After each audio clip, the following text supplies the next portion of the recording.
नमस्कार दोस्तों, Abhishek Kumar Gupta ji YouTube channel पे आपका स्वागत है। बिहार बोर्ड मैट्रिक परीक्षा संस्कृत ऑब्जेक्टिव प्रश्न जो आपको एग्जाम में पूछे जा सकते हैं। चैप्टर है पाटलिपुत्र वैभवम। तो चलते हैं अगले प्रश्न की ओर। ग्रामोयम महान गरम भविष्यति किसने कहा था? ग्रामोयम महान गरम भविष्यति किसने कहा था?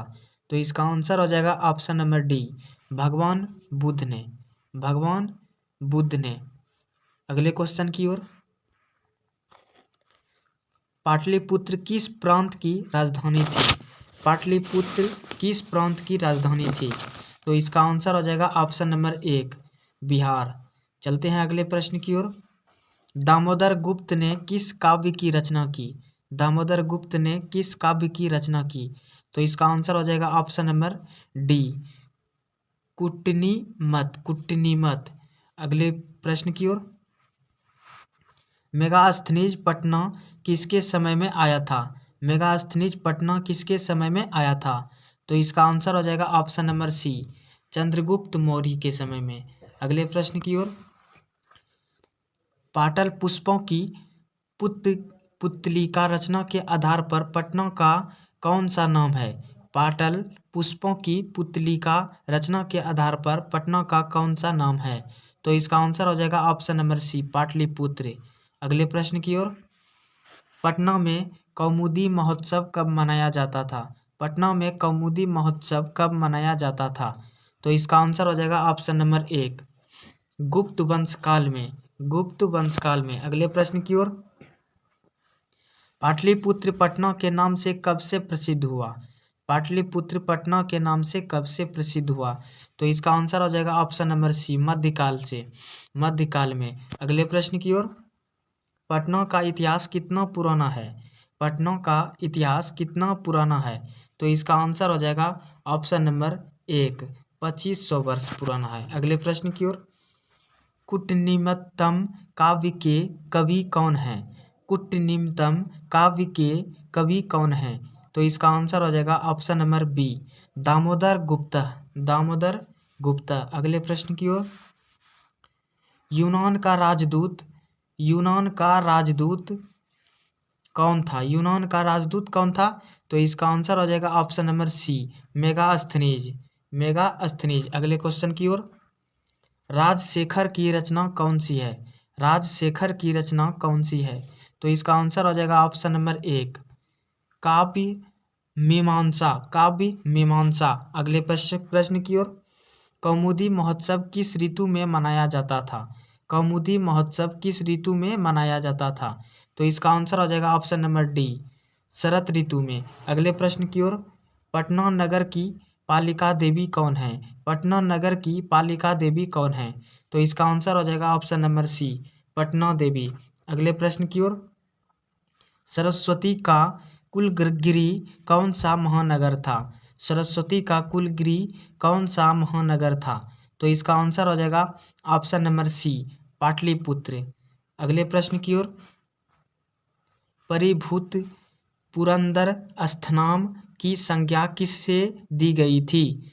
परिभूत पुरंदर अस्थनाम की संज्ञा किसे दी गई थी? तो इसका आंसर हो जाएगा ऑप्शन नंबर एक, पाटलिपुत्र नगर।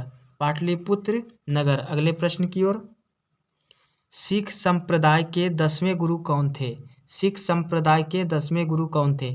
तो इसका आंसर हो जाएगा ऑप्शन नंबर बी, गुरु गोविंद सिंह। अगले प्रश्न की ओर। मुगल काल में किसका उद्धार हुआ? मुगल काल में किसका उद्धार हुआ? तो इसका आंसर हो जाएगा ऑप्शन नंबर बी, पाटलिपुत्र। अगले प्रश्न की ओर। गोविंद सिंह सिख संप्रदाय के कौन से गुरु थे? गोविंद सिंह सिख संप्रदाय के कौन से गुरु थे? तो इसका आंसर हो जाएगा ऑप्शन नंबर डी, 10वें। अगले प्रश्न की ओर। महात्मा गांधी सेतु कहाँ है? महात्मा गांधी सेतु कहाँ है? तो इसका आंसर हो जाएगा ऑप्शन नंबर बी, पाटलिपुत्र में। अगले प्रश्न की ओर। पाटलिपुत्र में कौन बार बार आए थे? पाटलिपुत्र में कौन बार बार आए थे? तो इसका आंसर हो जाएगा option number C, option number C भगवान बुद्ध। अगले प्रश्न की ओर, पाटलिपुत्र वैभवम पाठ में किस नगर का वर्णन है? पाटलिपुत्र वैभवम पाठ में किस नगर का वर्णन है? तो इसका आंसर हो जाएगा ऑप्शन नंबर डी, पटना। अगले प्रश्न की ओर, कौमुदी महोत्सव किस अवसर पर दिखाई पड़ती है? कौमुदी महोत्सव किस अवसर पर दिखाई पड़ती है? तो इसका आंसर हो जाएगा option number B, option number B, Durga Puja. अगले प्रश्न की ओर, पटना किस राज्य की राजधानी है? पटना किस राज्य की राजधानी है? तो इसका आंसर हो जाएगा ऑप्शन नंबर एक, बिहार। अगले प्रश्न की ओर, किस नदी पर गांधी सेतु सड़क मार्ग बना है? किस नदी पर गांधी सेतु सड़क मार्ग बना है? तो इसका आंसर हो जाएगा ऑप्शन नंबर बी, गंगा। अगले प्रश्न की ओर, योग सूत्र के रचनाकार कौन है? योग सूत्र के रचनाकार कौन है? तो इसका आंसर हो जाएगा ऑप्शन नंबर सी, पतंजलि। अगले प्रश्न की ओर, गुरु गोविंद सिंह का जन्म स्थल कहाँ है? गुरु गोविंद सिंह का जन्म स्थल कहाँ है? तो इसका आंसर हो जाएगा ऑप्शन नंबर एक, ऑप्शन नंबर एक, पाटलिपुत्रम। अगले प्रश्न की ओर, वैरेन वैरस्य शमनम असंभवम यह किसकी उक्ति है? वैरेन वैरस्य शमनम असंभवम यह किसकी उक्ति है? तो इसका आंसर हो जाएगा ऑप्शन नंबर एक, महात्मा बुद्ध। अगले प्रश्न की ओर, बिहार की राजधानी कहाँ है? बिहार की राजधानी कहाँ है? तो इसका आंसर हो जाएगा ऑप्शन नंबर एक, पटना में। अगले प्रश्न की ओर, पटना किस नदी के किनारे अवस्थित है? पटना किस नदी के किनारे अवस्थित है? तो इसका आंसर हो जाएगा ऑप्शन नंबर सी, गंगा नदी के किनारे अवस्थित है। अगले प्रश्न की ओर, स्वर्ग से भी सुंदर कौन सा स्थान है? स्वर्ग से भी सुंदर कौन सा स्थान है? तो इसका आंसर हो जाएगा ऑप्शन नंबर एक, पाटलिपुत्र। अगले प्रश्न की ओर, गौतम बुद्ध के समय पटना का क्या नाम था? गौतम बुद्ध के समय पटना का क्या नाम था? तो इसका आंसर हो जाएगा ऑप्शन नंबर सी, पाटलीग्राम, पाटलीग्राम। अगले प्रश्न की ओर, भगवान बुद्ध भविष्य में किस नगर को महानगर बनेगा कहा? भगवान बुद्ध भविष्य में किस नगर को महानगर बनेगा कहा? तो इसका आंसर हो जाएगा ऑप्शन नंबर डी, पाटलिपुत्र। अगले प्रश्न की ओर, किसके समय में रक्षा व्यवस्था उत्तम थी? किसके समय में रक्षा व्यवस्था उत्तम थी? तो इसका आंसर हो जाएगा ऑप्शन नंबर बी, चंद्रगुप्त के समय में। तो अगले प्रश्न की ओर, किसने कहा पाटलिपुत्र की नगर शोभा देखने में प्रिय था? किसने कहा पाटलिपुत्र की नगर शोभा देखने में प्रिय था? तो इसका आंसर हो जाएगा ऑप्शन नंबर एक, मेगास्थनीज। अगले प्रश्न की ओर, प्राचीन काल में शिक्षा का केंद्र कहाँ था? प्राचीन काल में शिक्षा का केंद्र कहाँ था? तो इसका आंसर हो जाएगा ऑप्शन नंबर डी, पाटलिपुत्र में। अगले प्रश्न की ओर, किस काल का शासन उत्कर्ष काल माना जाता है? किस काल का शासन उत्कर्ष काल माना जाता है? तो इसका आंसर हो जाएगा ऑप्शन नंबर सी, गुप्त काल।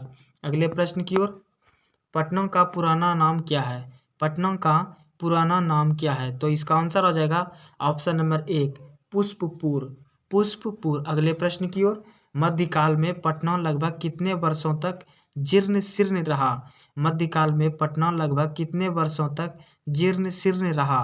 तो इसका आंसर हो जाएगा ऑप्शन नंबर सी, 1000 वर्षों तक। अगले प्रश्न की ओर, पटना के नाम से किस काल में प्रसिद्ध हुआ?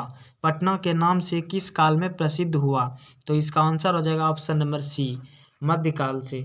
अगले प्रश्न की ओर, पटन देवी कहाँ अवस्थित है? पटन देवी कहाँ अवस्थित है? तो इसका आंसर हो जाएगा ऑप्शन नंबर डी, पटना में। अगले प्रश्न की ओर, पटना के उत्तर दिशा में कौन सी नदी है? पटना के उत्तर दिशा में कौन सी नदी है? तो इसका आंसर हो जाएगा ऑप्शन नंबर एक, गंगा। अगले प्रश्न की ओर, एशिया महादेश का लंबा पुल सेतु कहाँ है? एशिया महादेश का लंबा पुल कहाँ है? तो इसका आंसर हो जाएगा ऑप्शन नंबर सी, पटना में। गोल घर कहाँ है? गोल घर कहाँ है? तो इसका आंसर हो जाएगा ऑप्शन नंबर सी, पटना में। तो आज यहीं तक दोस्तों। अगर आपको अच्छा लगा तो चैनल को सब्सक्राइब करें, बेल आइकन को दबाएं